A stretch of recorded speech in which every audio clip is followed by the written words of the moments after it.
El mito de El Dorado.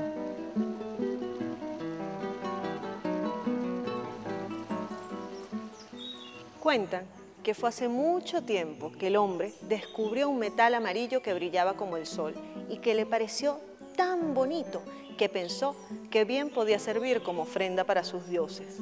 Con el tiempo, el hombre comenzó a pensar que mientras más metal amarillo reuniese, mayor sería su importancia. Así que se juntó con otros para quitarle el precioso metal a los desprevenidos. El hombre bautizó oro a ese metal y descubrió una nueva palabra en su vocabulario: la codicia.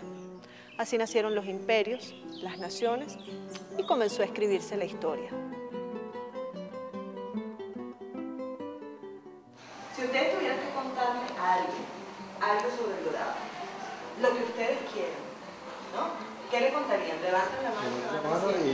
¿Qué les contarían? Había un rumor sobre un pueblo que tenía mucho oro.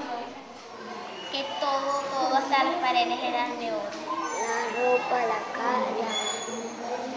casa, Las ventanas, las paredes. y las sillas eran de oro, el madera era de oro y muchas cosas más de oro. Por ahí cuentan que hace tiempo los conquistadores europeos brincaron el océano desde Europa hasta nuestro continente Con la ilusión de quedarse con todas las riquezas de sus pobladores. Porque los primeros exploradores vieron que los indígenas americanos se ataviaban con gran cantidad de dorados ornamentos. En realidad, cuando uno habla del dorado, uno se encuentra con que no es un mito, son muchos mitos. Son muchos mitos. De parte de los españoles, por lo menos hay dos mitos, vistos así, digamos, grosso modo. Hay un mito del oro y hay un mito del dorado. Hace años dicen que había mucho oro, ¿no? Dicen que fue por una leyenda, El Dorado. ¿Sí? El dorado es una forma específica de búsqueda del oro que se asocia con otras razones, particularmente con un mito indígena. Entonces no es lo mismo el mito del oro que el mito del dorado.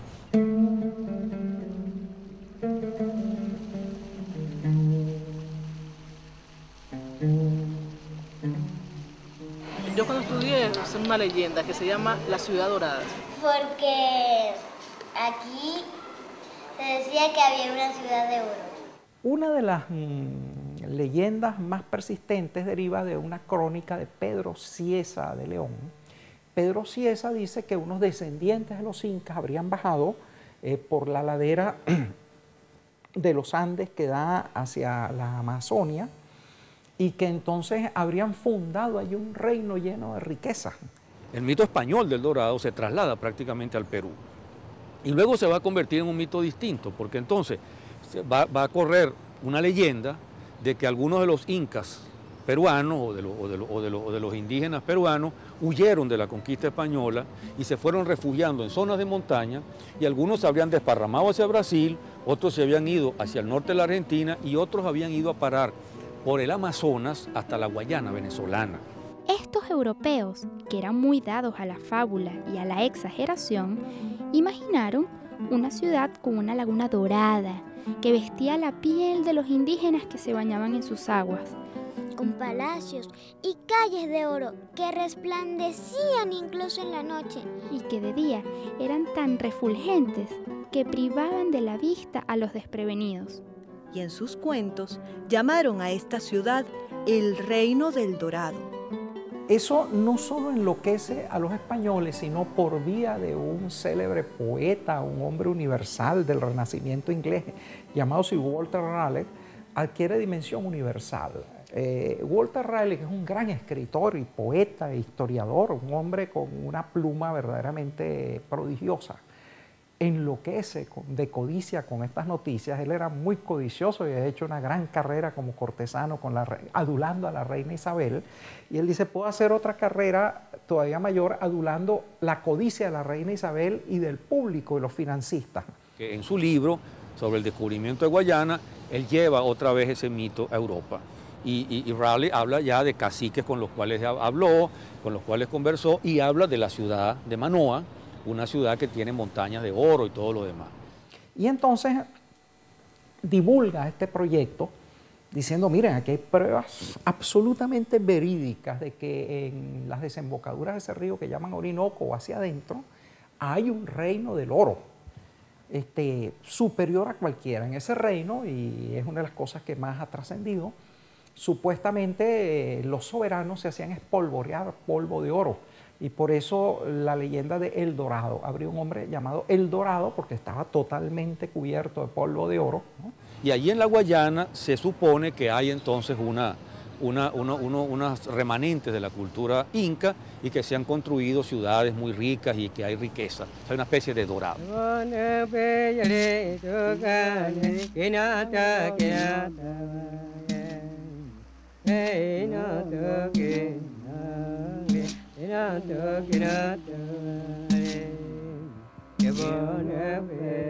Eso estaría situado cerca de un lago de Parima, que aparece en todas las cartografías casi hasta el siglo XVIII. Sigue apareciendo un imaginario lago de Parima que nunca existió aparentemente, al cual confluyen una gran cantidad de ríos. Y entonces supuestamente allí también se hacían sacrificios anuales en los cuales lanzaban a las pobres doncellas, siempre hay una doncella que paga el pato de estos sacrificios, con una inmensa cantidad de oro, me imagino que como lastre para que no pudiera nadar y salvarse. Entonces el fondo de ese lago estaría cubierto de oro y de piedras preciosas de tantas jóvenes que habían sido sacrificadas. Esto bastaba para volver loco a cualquier europeo de la época, y Walter Raleigh, que ya estaba un poquito tocado, no necesitaba de más provocación.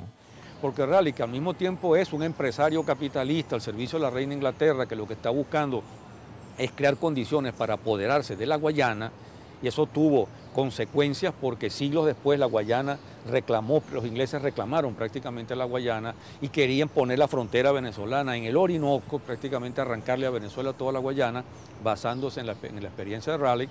Raleigh, de todas maneras, combina eso con una riqueza y una espontaneidad enorme para contarnos un mito que en buena parte también es fabricado por él.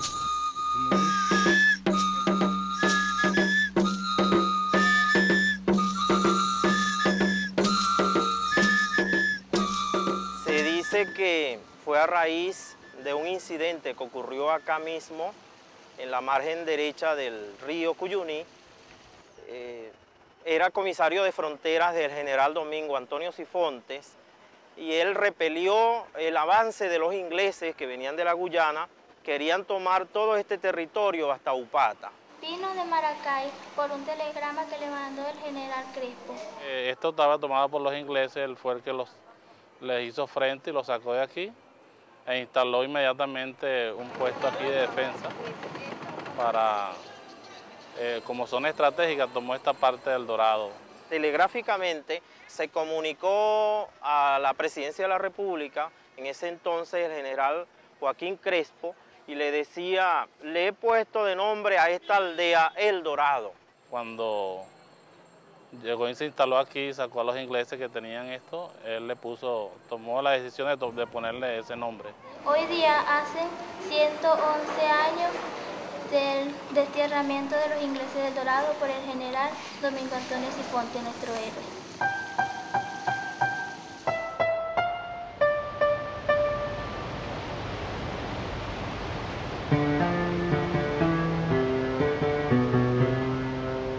Creo que Domingo Sifontes bautizó El Dorado porque, aunque era una aldea con unos pocos conucos acá, sí había evidencia que había mucho oro acá en la localidad, porque ya ciertos pobladores, incluso mi abuelita decía que aunque el oro no valía mucho en aquel entonces, ellas, digo ellas porque habían otras mujeres que iban a un sitio que llaman por acá el Puerto de los Boris y cavaban y lavaban esa tierra y conseguían cochanos. Pero si yo digo que este dorado no es como dicen que tiene 100 años, eso tiene más de 100 años, porque figúrese cuántos años no tienen los padres míos de muertos, y ellos decían que cuando ellos vinieron aquí estaba esa casa que era de los ingleses.